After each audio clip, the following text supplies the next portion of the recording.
What's going on, everybody? Welcome. We got a very special one for you guys here today. If you do not know these two young men, you are about to be blown away. I am joined by two of the smartest people I think I've ever met. We met on social media through Twitter. Been in a lot of spaces with these two guys, but we're talking to the young bloods here. They cover basically all Cleveland sports. Two awesome guys here, Kellen and Hayden. Kellen, how are you doing, man? I'm good. Excited to do this podcast, and I hope this can grow and everything, and hope you guys enjoy what we're about. So, how are you doing? I'm doing great, man. It's been a lot of news for the Browns recently after a kind of dead period there, so it's nice to have something to talk about. But yeah, thank you guys for joining. But Hayden, how are you doing, sir? I'm doing good. How are you, DF? I'm all right. Yeah, I will go out and say this now. I do have a medically diagnosed stutter. If I ever go on a stuttering rant, that's what it is. It's not nervousness. It's not I'm trying to find info. It's just my brain's moving a little faster than my mouth moves. That's all it is. But yeah, we talk all Cleveland sports. I'm hoping you guys like what we have to hear, and I'm hoping you guys would always come back and always listen to us. Absolutely. And I will, I'll be sure to put everything in the description as far as like finding, where you can find them, where you can listen. Trust me, you guys aren't going to want to miss it. But we're here to talk about the Browns. Like I said, there's a lot of moves. Wanted to kick off this podcast here today. The Cleveland Browns have extended cornerback Denzel Ward 5-year contract. I believe it was $100.5 million overall, something around 75 guaranteed. It's going to put him at 20.1 mil per year. So, Kellen, go ahead and give me your thoughts first, and we'll just go down the line here. Yeah, that was a move that most Browns fans were expecting. Denzel Ward was a first round pick number 4 out of Ohio State, so he was a great prospect coming out of Ohio State. He's shown flashes, but he does battle a little bit of injuries. But when he's not injured, you saw against Pittsburgh, his first game of the season or of his rookie year, he had 2 picks. And against the Bengals, obviously, he haunts them every year. Usually gets a pick in that series. So getting him for another 5 years to go with Miles and Deshaun is really exciting. Big news for the Browns coming out of Berea. So, that's my thoughts. It's really good to pair him up with Greg Newsome, who's young, talented. We saw really good flashes last year in his rookie year, and this Browns team has a bright future, and great move by Andrew Berry. Absolutely. Hayden, what did you think about the signing? At first I was like, wow, they really gave him the top corner number, and I looked. It was Ramsey was 20 million flat, and then it was 20.1. So he just wanted the title for that. But when I really sat down and looked at it, this is one of the greatest contracts like I've ever seen Barry do, and he's done some great contracts. If you look at the contract, his base, they took his salary cap hit this year from 13 to about 5 million now as a cornerback 1. And they have two team options at the end of the contract. It's a very well drawn out contract, and I think he deserves the money guarantee. When he's on the field, he is a top 5 corner in the league, no doubt in my mind for sure. It's his cap hit. It goes from 5 to 12 to 23 to 21, 27, 24, and then he's a free agent, but with the potential out in 2026 and 2027. But I think it's great for both sides. Ward gets the money. The Browns get not only security, but some great money help this year and then next year to put a great product on the field and go get a ring possibly. Yeah, absolutely. I was completely blown away. I've kind of told this story before, but I was literally taking a picture on my phone, and you know how the alerts just come across and you swipe them away. Well, I read Cleveland Browns and I was like, oh, I should probably read this because I was like, okay, did something happen with Baker? What's going on here? So I swiped down, hey, the Browns have extended Denzel Ward. And I'm like, oh my gosh, like I was not expecting that. Like we've been talking about it, but I really wasn't expecting to see anything. So it was a great surprise, I guess you could say, given the fact that it was not really expected, or at least not on my side of things. But yeah, just touching on what you guys said there, absolutely. Denzel Ward coming into the NFL was from day one fantastic. I mean, you talked about the 2 interceptions he had in the Steelers game. He was locking up guys from his first game to now. And you just can't let a guy like that walk out the door, and with him being a hometown kid, obviously he went here to the Ohio State University, had a great college career here, obviously went on to the NFL, number 4 pick, surprised a lot of people. He has absolutely lived up to that, in my opinion. And I think it's fantastic. I mean, you have 2 corners right now, one in Denzel Ward, who is elite. And anybody who disagrees, I hate to say you don't know what you're talking about, but you don't. I mean, Denzel Ward is the top of the top. And then Greg Newsome last year, the thing that I said coming out of that draft, or I should say before the draft, Denzel Ward and Greg Newsome are very similar as players. Both have fluid hips, both have great footwork and technique. The thing I had was Greg Newsome, to me, was a little bit more well-rounded when it comes to, playing man, playing zone. And Newsome's only going to get better, So, I mean, the fact that you have these 2 guys together for a minimum of another 4 years, 4 seasons together is absolutely incredible. And to your point, Hayden, about the contract, Andrew Berry is an absolute genius when it comes to these numbers and everything like that. But I think people are forgetting, look at, we picked up his 5th year. He's going to be playing next year on the 5th year contract. So sure, it says extended 5 years, but you have Denzel Ward for another 6 years. And not even just talking about those 2 corners, you got to look at Grant Delpit. He's going to be here. He's still on his rookie deal. John Johnson, he's still got time left on his deal. Keeping the secondary together is absolutely critical with Joe Woods' defense, or at least as long as Joe Woods is here, to being successful. So absolutely love the signing. Couldn't be any happier. Yeah, and you also add that slot corner in Troy Hill, who is a veteran. He is a leader. He also has time left on his deal, and AJ Green has shown flashes too. Undrafted free agent from Oklahoma State. That kid has shown flashes. And I think that the secondary, as long as we keep it good, Richard LeCount in preseason, if you don't remember, he's shown some flashes. I know he's going against, backups as well, but, I think he had 1 to 2, maybe even 3 picks in the preseason. And, once Ronnie's gone, he could step up as well. And, we could be drafting a safety this year as this, as we sign more free agents, less and less spots start to close, D-tackle is probably one of the bigger needs. And then maybe a defensive end as well. But, you look, linebacker, you got JOK, Jacob Phillips, you just brought back Anthony Walker. And you got some Tony Fields, who also we drafted last year. We just mentioned the secondary is pretty good. And then maybe add another receiver. I know we just added Javon Williams as well. And then we got the franchise QB. O-line's looking good. Maybe draft a tackle in the 6th round or so, or because we know that Conklin is he's on his last year of his contract, and we don't know how Jed Wills. We haven't seen really a full season from Jed Wills. He's always battling that ankle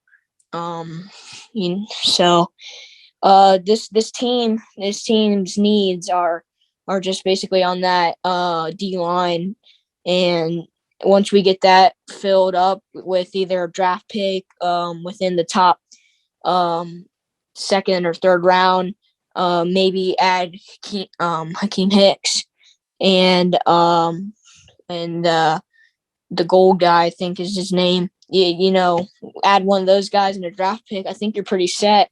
We know Barry doesn't really value that position like he does his other positions, and you add a few other guys that are mid-tier, maybe a little bit below. They still get you the job done. I know Malik McDowell and Malik Jackson are kind of obviously gone, knowing what happened with Malik McDowell. But, this team is looking scary for the future and even this year. So what's your guys' opinion? Go ahead, Hayden. Yeah, this defense is very, very underrated as it goes. And guarantee, yes, there are holes. Our interior defensive line, to be completely honest with you, was horrendous last year. I was not impressed with it at all. But there are guys still on the free agency market who we can bring in to fill those needs, whether it's a vet or a guy in the draft. I think there will be multiple guys brought in. I know we just signed Isaac Rochelle. I know he's more of a D end, but I think he has some potential to play some three tech as well. Just seeing him last year, but this defense is being well rounded out. You have two stud corners. You have depth of the corner position that teams dream of. The safety room will come together. I think with the way Joe Wood's defense is, the more years you play in it, the better you get. And I think that's how it's going to go. Of course, you have the X factor, Miles coming off the edge. You know what he's going to give you. I'm assuming Clowney's coming back. He'll give you 8 to 10 sacks every year. And then fill in the interior, Ward, Newsome, and then Walker and JOK at the linebacker spot with Phillips hopefully bouncing up there. John Johnson, Grant Delpit, Ronnie Harrison, and LeCount if he can get his act together. This defense is scary, and with the offense we have, it's going to be tough to stop this team. And this is a team to watch out for that I think teams are very, very sleeping on. Absolutely. I mean, you kind of touched on it. I think the key to this, especially on the defensive side of the ball, it's versatility. When you look at all these guys, especially like a Grant Delpit, right? He, to me, perfectly represents kind of what the Browns defense is. You have a guy who can play back and play free. At LSU, he was a pretty damn good ball hawk back there. And I don't think people really understand that. And I think at the NFL level, he's still kind of developing that part of his game. And, talking about that, he can play deep. He can play up in the box. We saw him come off the edge and blitz a lot, and he was very successful in that. And like you said, across the board, just the depth and the ability to move guys around. Clowney's all but done. That's going to happen. So it's not really a matter of if, it's just when. But you talked about it, that interior defensive line. Rochelle, I agree. I think he could really benefit if he plays inside. Kellen, I know you being a Notre Dame fan, you've been able to watch him a little bit more. Yeah. I want to touch on Rochelle. Yeah, at Notre Dame and along with the Chargers, he did play the interior a little bit. And last year obviously wasn't his the year that he wanted going to Indianapolis, but with the Chargers, he was what I've heard from Chargers fans. I've reached out to a few Chargers fans, knowing Isaac Rochelle from Notre Dame. He was pretty solid, not gonna lie. He was fun to watch with Sheldon Day as well, who's also we just brought back. Yep. But the skill set that he can have, especially alongside a Clowney and a Garrett who get the attention. This guy could be a sneaky guy that could get you 7 to 8 sacks a game, or not a game, a year, my fault. But it was fun to watch him, Sheldon. So it's going to be fun to watch him now on my favorite team, the NFL team, Cleveland Browns. And yeah, I can't wait to see what they can do together. And I think Isaac Rochelle's a guy to look out for a breakout season for him. Yeah, absolutely. And obviously we both here know, Browns bot, give him a shout out real quick. He said from the numbers side of things, he could give us basically the impact that Malik McDowell did. So hearing that's obviously, a great thing. Obviously McDowell, did what he did and he's not going to be back. But if you can get that similar impact, that would be spectacular. And Hayden, what you were saying there, going back to that interior D line, I 100% agree. I mean, there are still guys out there, Sheldon Richardson. I know things kind of ended rocky for us there, but I think given where the team is at now, I think things have kind of settled. The smoke is cleared a bit. I think he might be willing to come back if the deal is right. If not, hey, there's, we talked about Eddie Goldman's out there. Akeem Hicks is out there. There's just a lot of guys. And I think the Browns are going to wait until the draft is over. I think, you're going to sit there and see who falls to you. If you don't get lucky and grab a Perion Winfrey or somebody like that, just depending on where we go, you can always go back to that security blanket, which is free agency. And, I'm expecting one of those 1-year deals. We talked about Malik Jackson. He came later last year in free agency. That was a nice little signing. I know he didn't do a whole lot for us, but just that veteran stability at the position, I think that's kind of what they're going to do there. So, but Kellen, what else you got on the list there for us here today?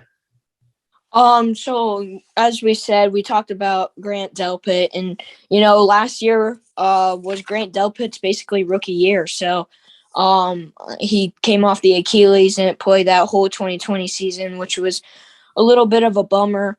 And it was unfortunate, but this Browns offense, obviously, I want to talk about Amari Cooper, how we only gave up a 5th and a 6th round pick. I know most Browns fans know that. If you don't, you kind of live under a rock. But, Amari Cooper is a dominant receiver.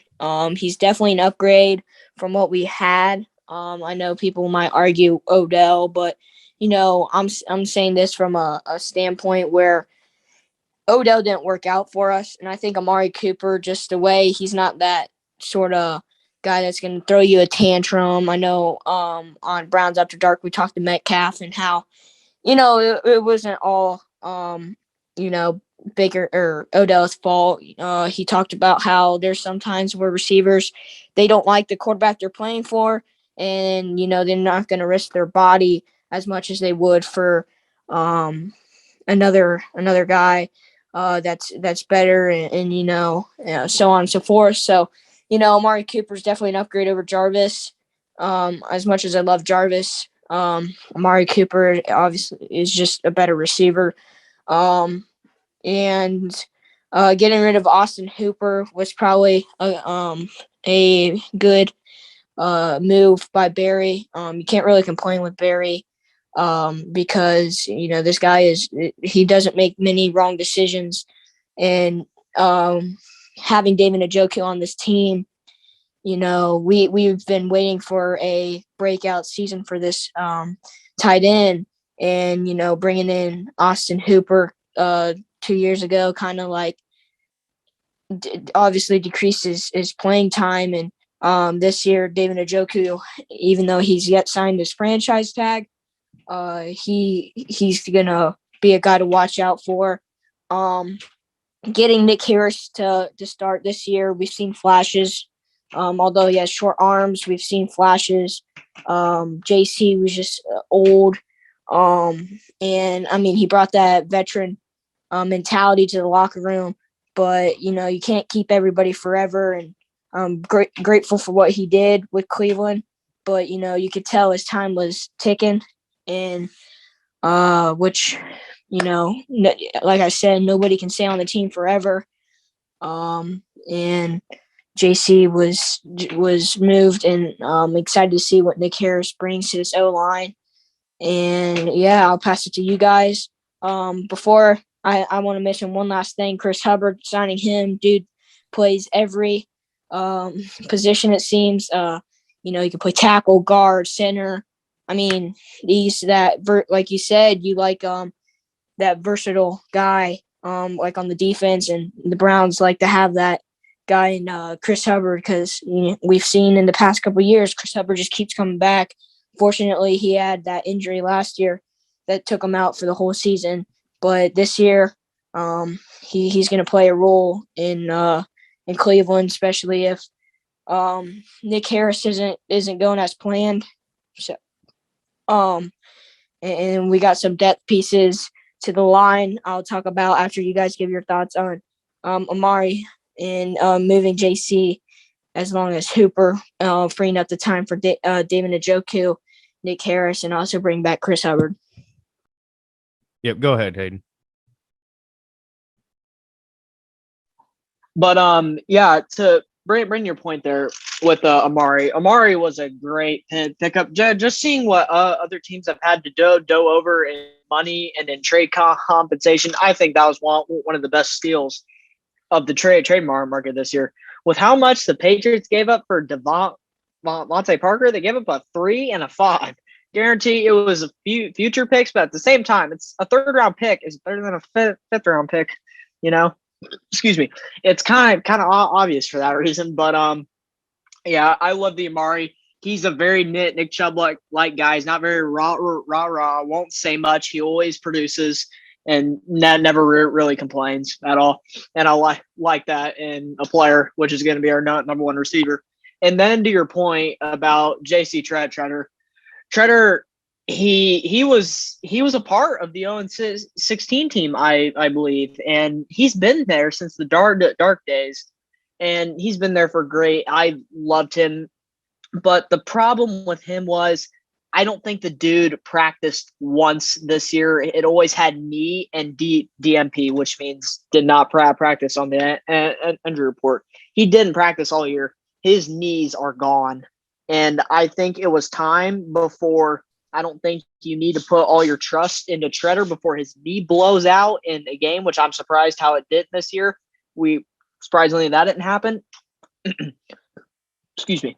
But I think Harris is ready. I've seen great things of him, and we have Bill Callahan, which I think is the best offensive line coach in the league right now. And I completely trust his saying. And Hubbard coming back is huge. I think that's a very, very underrated signing, and I think some of our O-line issues last year were Hubbard was our backup tackle, and he's a great guy to slide in there for a game or two. He won't blow you away, but he will do solid work and has a high motor and is a great vet to have in the locker room. I think I love to have him back. And one final thing about Jarvis. Jarvis was a part of the whole culture change here. Cleveland should love him for forever. If they're mad at him for leaving, I wouldn't. He forever has my respect. Coming in there with the attitude he did after an 0-16 season, I don't know many guys would do that. He came in there on Hard Knocks, gave the speeches, got guys playing, and him and Baker were a part of that culture change. And he should be a Browns Hall of Famer. In the Browns, not Hall of Fame, obviously pro, but Ring of Honor. But Ring of Honor for sure, easily. He may have not had the best statistics. He always produced and he always played, and he brought his players on. But I think Barry's making all the right moves here.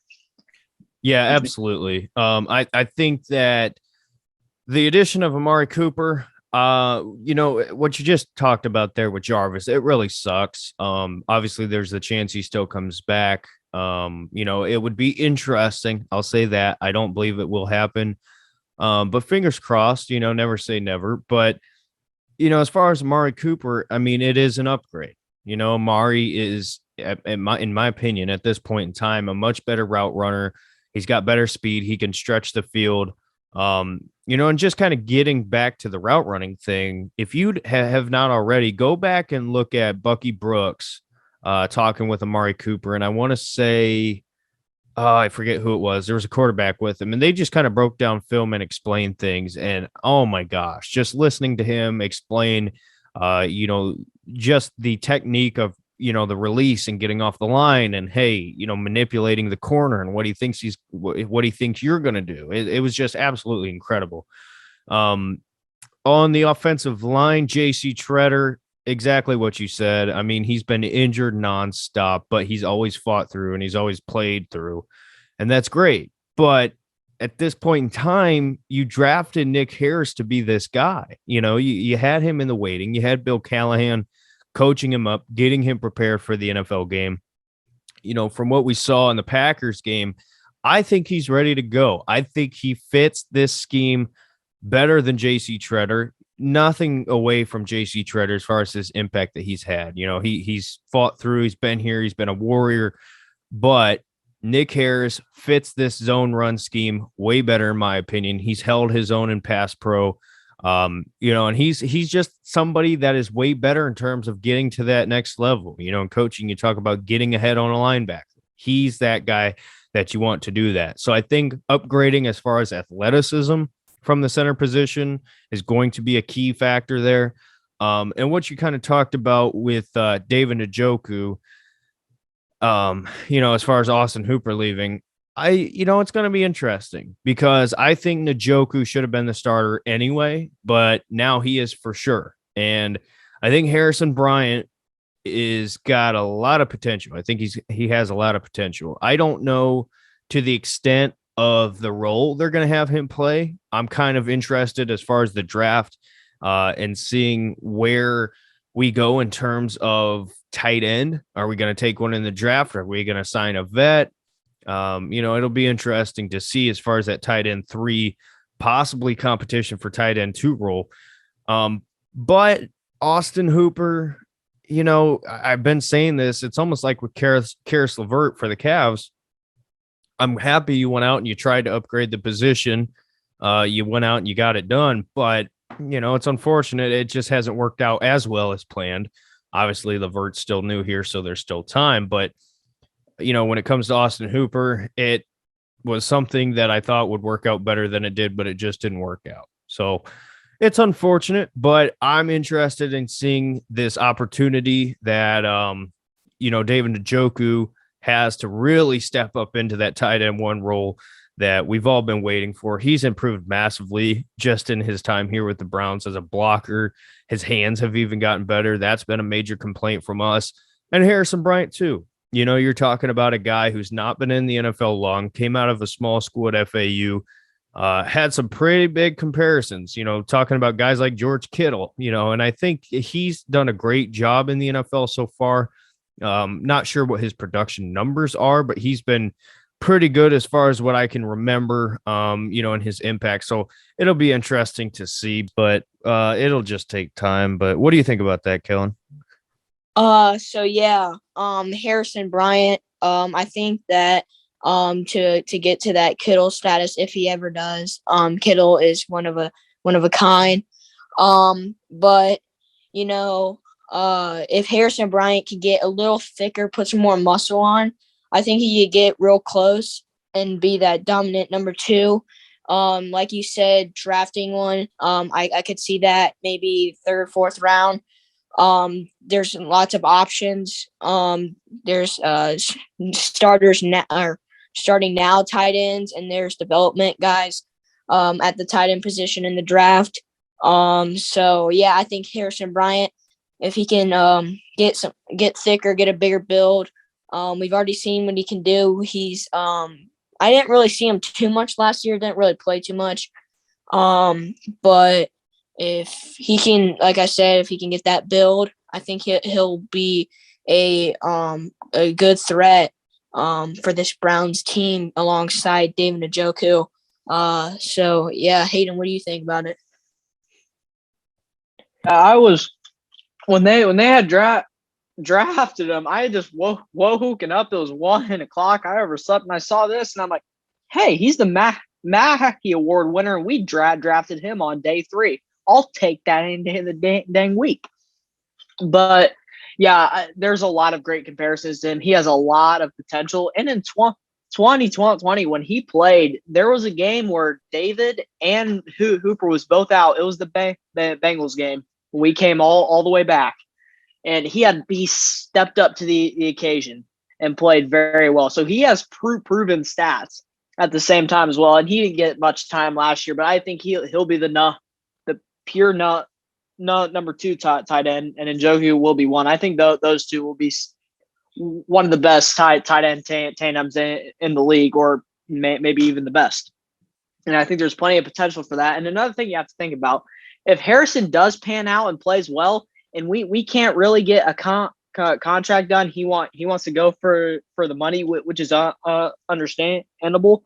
We can get comp picks for these guys. Like when you start being a good team, like say the Patriots, the Chiefs, teams like that, you let guys walk, you get comp picks for that too. It's not like you're letting them walk empty-handed and having to pick up the pieces. There is potential to fill that spot with your comp picks. And I feel that some of the guys Barry is going to draft are going to walk after their rookie deals, and we get comp picks. So I think he's going to be one of those guys that are going to probably walk, but he'll be great for as long as we have him.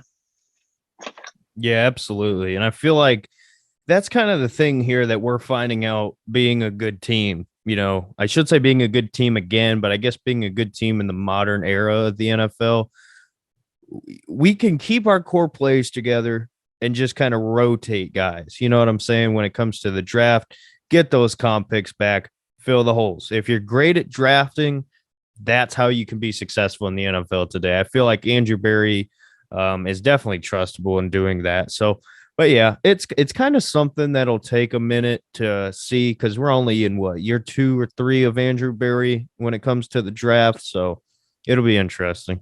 Yeah, and one thing we didn't talk about on the cornerback, I hate to switch the topic to cornerbacks again, but Greedy Williams, what do you guys think is going to happen with him? I know that room's starting to get a little crowded. Just signing Denzel back for a 5-year deal. You got Greg Newsome there for 4 or 5 years if we pick up. I do see us picking up his 5th-year option. As well as, you got Troy Hill. AJ Green is younger, and I mean, Greedy did pan out. Like, he had great PFF numbers, but he graded out really good. But I mean, if you can get a young, cheaper guy in AJ Green that shows potential, what do you do with Greedy? Yeah, that's kind of the $1 million question, right? I'm on the record saying I love that pick of Greedy. Before the draft, I wanted us to get Greedy, and I could not believe that he fell to us where he did in the 2nd round. You know, that nerve injury is a really tough one, because that's not something that just goes away. You know, it's almost like, it's not really, but the only thing I can compare it to is like if you had an ACL. Like, some of these guys, they keep getting ACLs and it keeps becoming an issue. That's the problem here with Greedy. You know, this is something that could last, knock on wood that it doesn't, but reality is this could be a long-term problem for Greedy. So we'll have to wait and see. I think when he's been healthy, he's played really, really good, in my opinion. I do think he is kind of a specific guy. I think he's somebody that you need to have playing outside, playing man. So it's like you talked about, AJ Green has really stepped things up, and I was happy when we got him, and he's kind of lived up to it so far. Obviously, he was an undrafted rookie free agent signing, and I think he's done a phenomenal job. So just the fact that you can have the luxury of having the depth, it's awesome to have. And again, obviously AJ Green is still on a smaller deal. Greedy, that question is hard to answer, because would he come back on a shorter deal, cheaper? I don't think we're not going to sign him for big money by any means, but it's interesting. I think I'm happy to have him on the team, I'll say that, but the long-term question is a hard one to answer. What do you think about that, Hayden? Man, I was to a game this year that I thought was his worst of his career, playing against Arizona. Arizona, he kept getting carved up. It was bad. Guaranteed, guys have all off days, but Greedy is not. I see Greedy as a number 2 corner and an average like guy that comes in. He's a great backup corner to have. I don't think I think that nerve injury has really killed his ceiling from growing. I think it's kind of plateaued off. It may go up a little more, but I think his ceiling is plateaued off just because of that nerve injury, and it's so bad. Like a nerve injury is terrible. It's something that you have to deal with, and it just doesn't go away. It doesn't matter how well you do the surgery. It is a nerve in your body which you need to survive and do all that stuff. But yeah, I don't. It just depends what his market is and what people are willing to pay him. If people aren't really willing to pay him, I will gladly take him back. Having him as a depth guy is great. And I think I would love to have him around longer as well. But I think Greg and Denzel are the future at the corner position. Yeah, and I was at that Arizona Cardinals game too. And yeah, like you mentioned, he just got 8. He just got eaten alive. I know that the Arizona Cardinals don't have an easy wide receiver room with D-Hop, AJ Green. They did have Kirk at the time and Rondale Moore, but that's where you shine. You don't want to shine against the crappy teams. You want to shine against the good competitive great receivers, and that's kind of how Denzel Ward has been. He just steps up against good teams. I'm not saying that he doesn't do good against bad teams. I'm just saying that when it's that moment, and that's what you need, because you don't want to have Greedy Williams going up against the best team in the AFC in the Super Bowl, and you have him out there and he just gets cooked the whole time. And and like Denzel Ward, you have trust in him that you make it to the Super Bowl. You're playing the best team in the AFC. You have trust that he's going to be able to lock down that wide receiver. And you don't really have that trust with Greedy. And I know that nerve injury really does affect him. And I was pumped to see that Greedy fell to us in the second round, and I'm hoping that's the same thing for Treylon Burks. This draft. I know he's not going to fall to 44, but I hope he falls to the second round where we can trade up. But so Greedy, I liked it. And then, that nerve injury hit, and I was like, man, this kid had potential. And, that nerve injury is just something that doesn't go away, like you said. And, it's unfortunate. And, good thing about the draft is you can refill your positions. Like Barry does well. He, even though this is his third year, he does fill needs really well. And, we don't have first round pick for the next 3 years. So, you hope you find a great or a decent corner that you can get if you decide Greedy needs to walk and you want to get rid of Greedy. So, it's unfortunate, but it's football, it's business, and you just got to go on. That's my take on Greedy. I want to talk about the quarterback position. Obviously, like I said about the Amari thing, we got Deshaun. It's pretty obvious. If you didn't know that, you live on a rock again. We got Brissette and Dobbs. So I like, obviously, Deshaun, very great quarterback. And Jacoby Brissette is a very he's an upgrade over Case Keenum at the backup position. He's younger, and he is a veteran as well, so he knows what he's doing. And then Josh Dobbs has smarts at a extreme level. He's very smart. and it looks like a great QB room. So a little shocked, that we brought in a third QB and Josh Dobbs. Usually we just rock. Last year we rocked Baker and Keenum, and obviously, Nick Mullins filled in that Raiders game. But those are two good quarterbacks, one elite quarterback. So, your thoughts on these signings for the Browns? Go ahead, Hayden. Oh yeah, I think it's a great QB room. It looks fantastic. Of course, Deshaun Watson being what he is, being a top 5 QB in the league, being the great player he is. I mean, I could go on for hours about him. He's done so many great things with so little on his team, and just makes it happen regardless. But Brissette next. One of the best backups you can have in the league. He can go out and win you a game here and there. Guarantee he's not your average starter. I don't think I would want him as my day-to-day starter, but he is a great guy to plug in for a game. He's a vet. He's a good game manager. Doesn't turn the ball over a lot, but I think he's a great guy. And Josh Dobbs. There's a couple of things people don't know about him.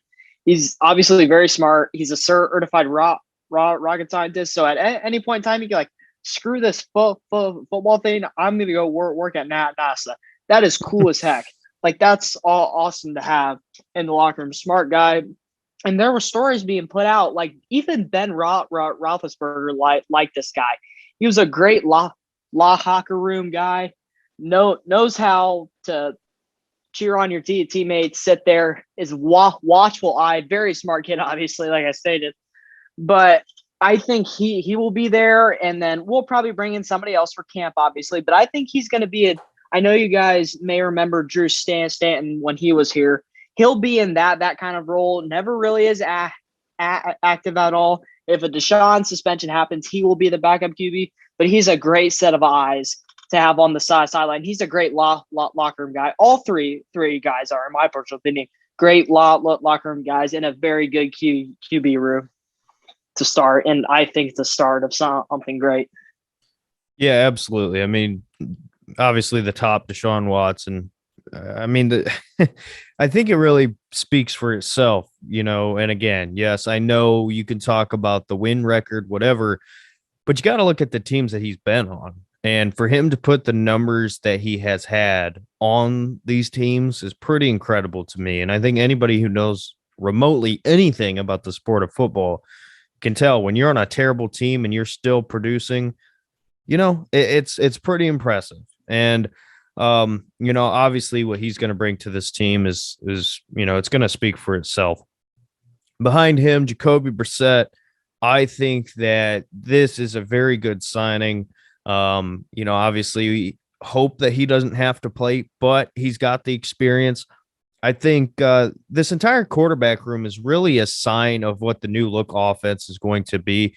All of these guys have a lot of different abilities.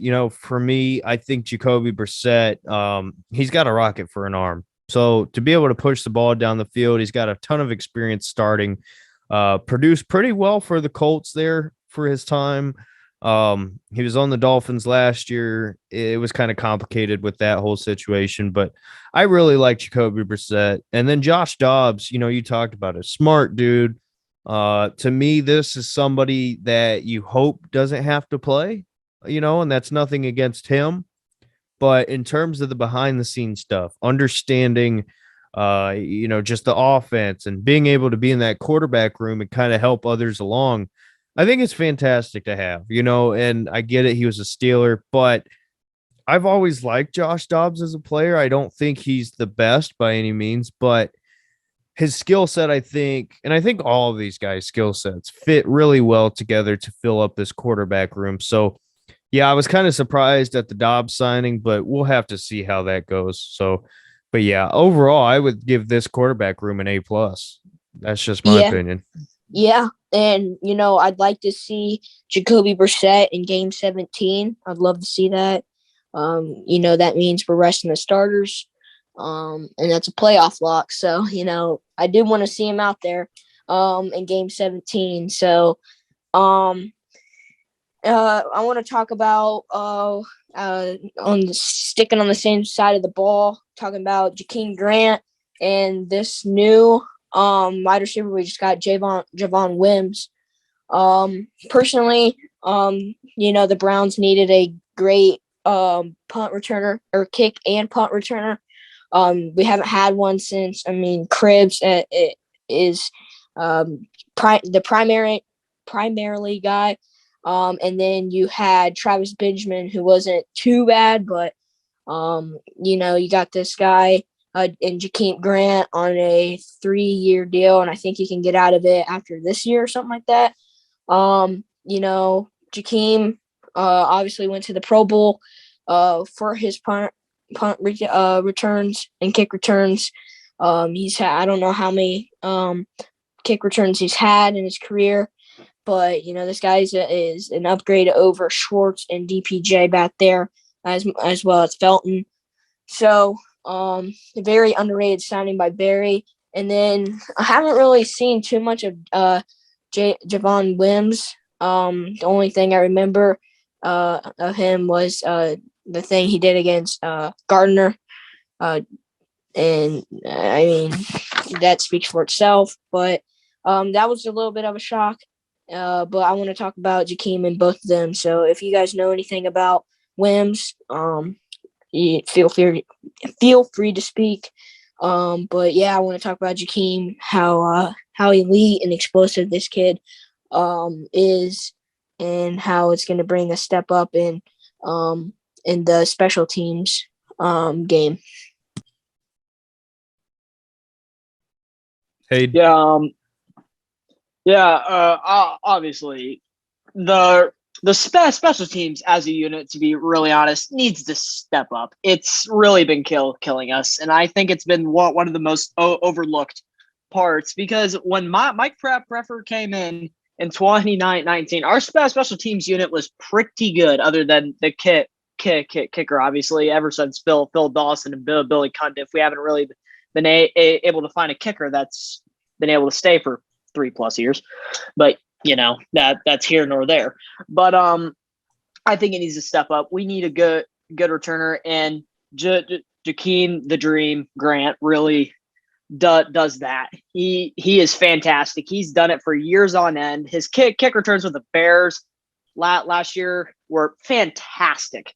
He is a great returner, and when you have great returners on your team, it can win you game or two. Those scores are so rare. You get them. It's like, holy crap, that's great. You need that. If you have a guy like Andre Roberts, Jakeem Grant, Ray McLeod, DeAndre Carter, Isaiah McKenzie, these guys, if you find a consistent kick returner on your team, they will do you wonders, and they most likely can do it in the punt return game, which Jakeem can do as well. And I think he brings a speed element to the wide receiver position as well. Guarantee undersized. Most receivers nowadays are getting smaller.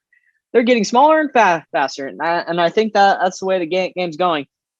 He can give you something on all offense and speed, and just getting him the ball in open space. He can be a great receiver, but his return game is unmatched and fantastic. I was so thrilled when I saw it, because that was before Deshaun hit, and I was kind of down onto the dumps trying to talk myself into Jimmy Garoppolo or Bailey Zappi. But then we saw that, and I'm like, wow, that was a good signing. I really like that.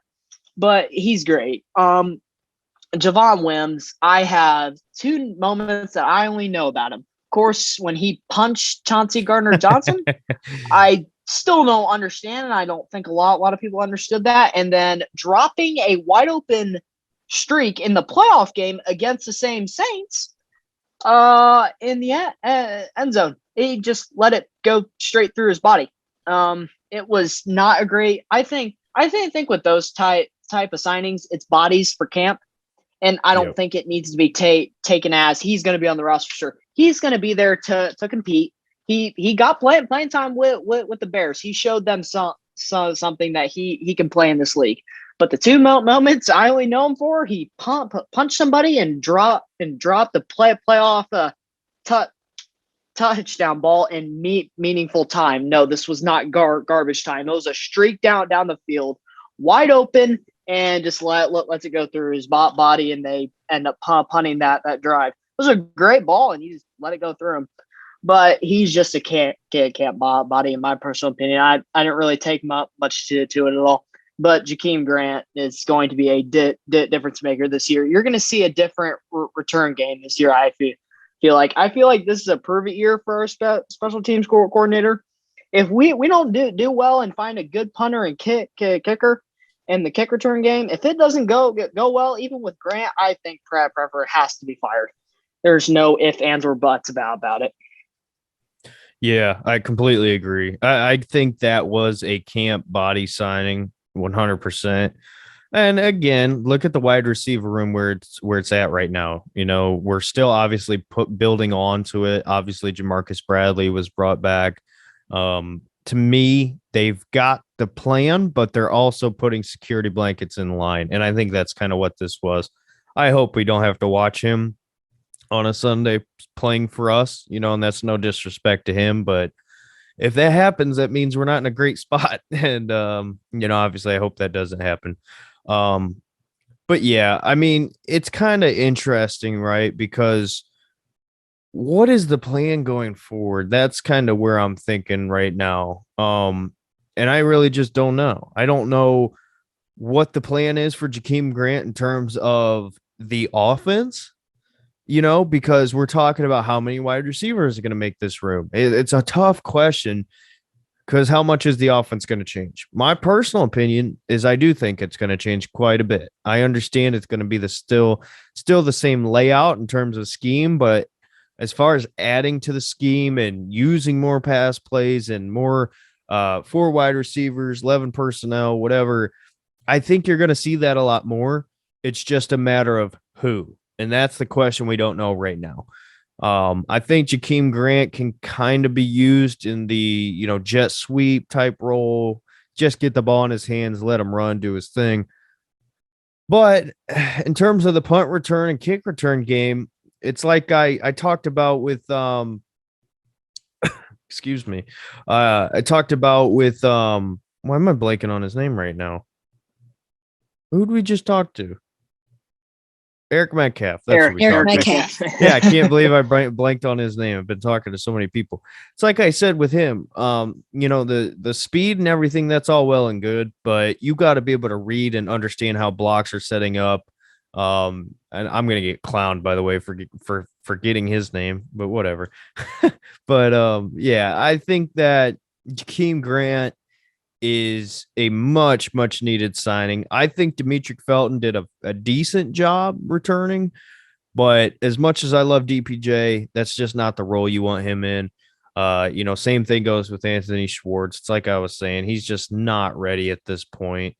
You know, and who knows, maybe down the line he can get there, but again, like you said, with Mike Prefer, if things don't work out with Jakeem Grant back there, who you know is somebody who's proven, you got a bad situation going on there. And I like Preef, but come on. I mean, things do have to be better. So I think that's what this signing is of, hey, we've been struggling to find this guy. We're tired of throwing guys in and checking it out, seeing if it works.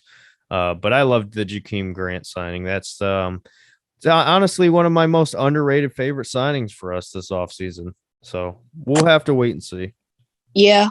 And with what we just basically went over the whole offseason of the Browns. Obviously, we didn't go into depth too much on the Blake Hans re-signing and Michael Dunn also.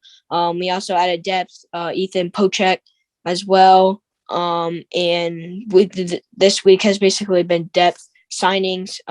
Stephen Weatherly also was a defensive end that we got. Could make the roster. I don't know. Probably, obviously, I think he's going to play the Joe Jackson role, maybe, is what I'm thinking, that we had last year. But let's flip it from the Browns offseason to the NFL draft. Obviously, the Browns pick at 44. We could see a trade up or a trade back, but I don't think a trade back is very likely. And I'll say this just real quick. I got another warning. So we have technical problems going on with Zoom today. There's 10 minutes left. So I'll tell you what we'll do is for this episode, we'll just wrap this up talking about trading up, and then we can do another one at some point. But I don't know what's going on with Zoom today. Oh, yeah. All right. All good. So, trading up from pick 44, the guy that most Browns fans would obviously know if the Browns are trading up and the guy's still on the board, then you basically know you can put money on it that we're getting Burks. The Browns seem to like this guy. I like him too. I've talked to Hayden and DF, and they both like him as well. A trade up would I think it would probably be either 27 and back, and probably 34 would probably be risking it to trade up. You might want to get within the first round to get him to secure him. But Burks didn't really test very well at the combine. He ran a 4.5 40. He has a 33-inch vertical, 122 broad. He's 6'2", 225. I like him fast. Obviously didn't test well, like I just said. So a trade up would be ideal for this guy. To add him with Cooper, Grant, Schwartz, and DPJ.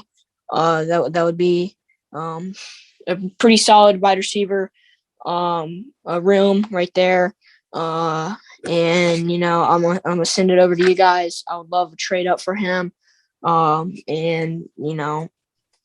it might cost a few picks, but go ahead, Hayden. Yeah, let me do this one last thing with Grant. They have set up his contract where this is kind of a 1 year prove it deal. If he does well, if he doesn't do so hot, they have a potential out the year after. So something to keep in mind there. Another great contracting whiz there by Andrew Berry. But yeah, I feel like trading up is going to be a little far fetched.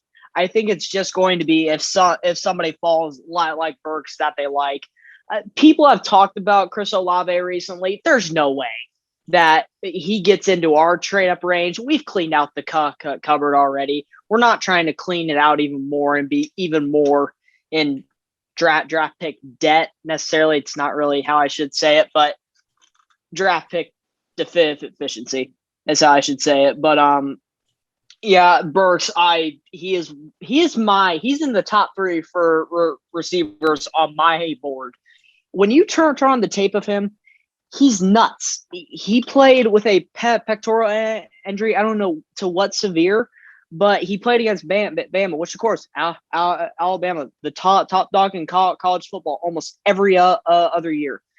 Toasted him, just kills him for yards. He caught it was a jump ball one-on-one, goes up and snags it with the pectoral injury and takes off and outruns the Alabama secondary. I'm sorry, I don't care what the combine numbers are.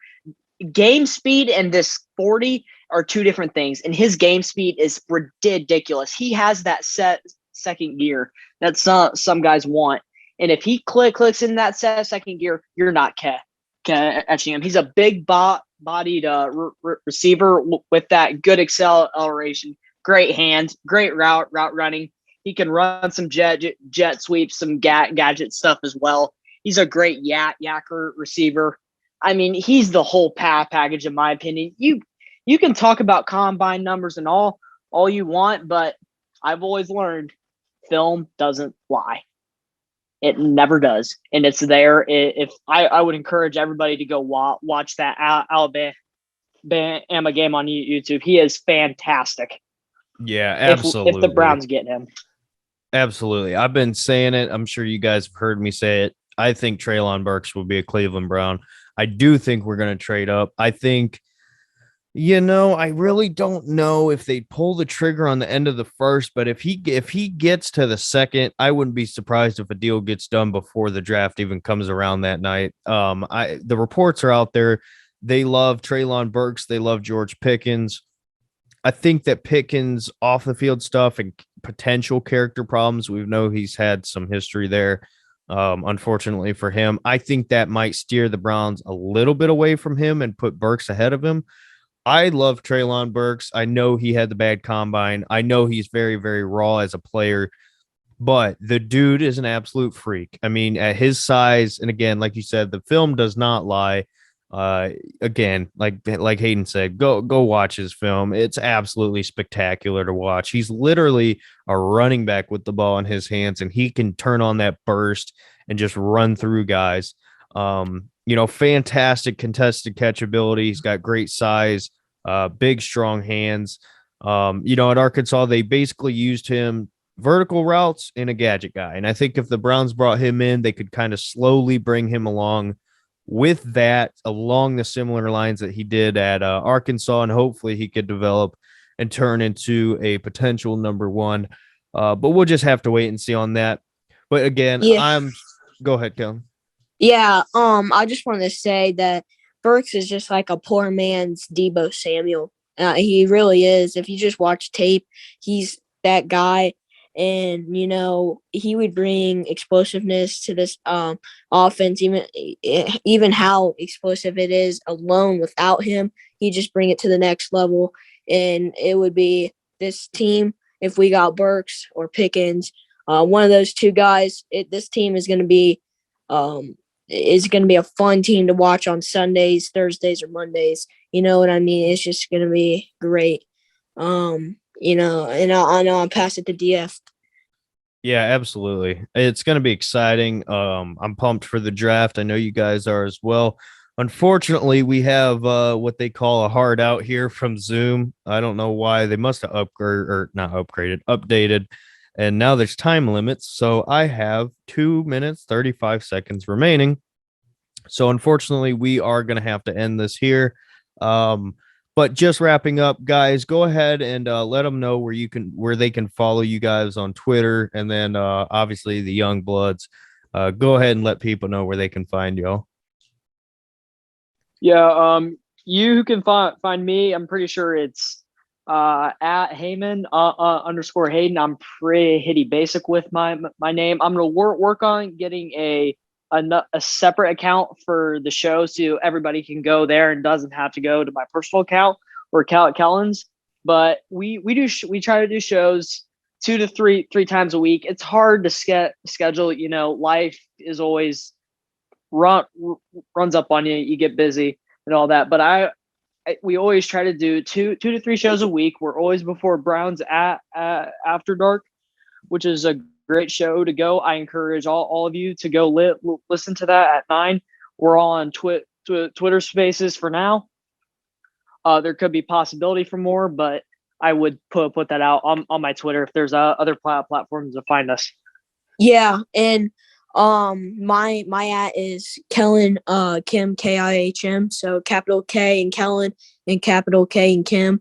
Like Hayden said, he's going to try and create another account so you guys don't have to go to our personals, but that will be mine. He said, we're trying to do 2 to 3 spaces a week before Browns After Dark. Like he said, go check them out on Twitter, and hoping to do another podcast before the draft, if everything can work out.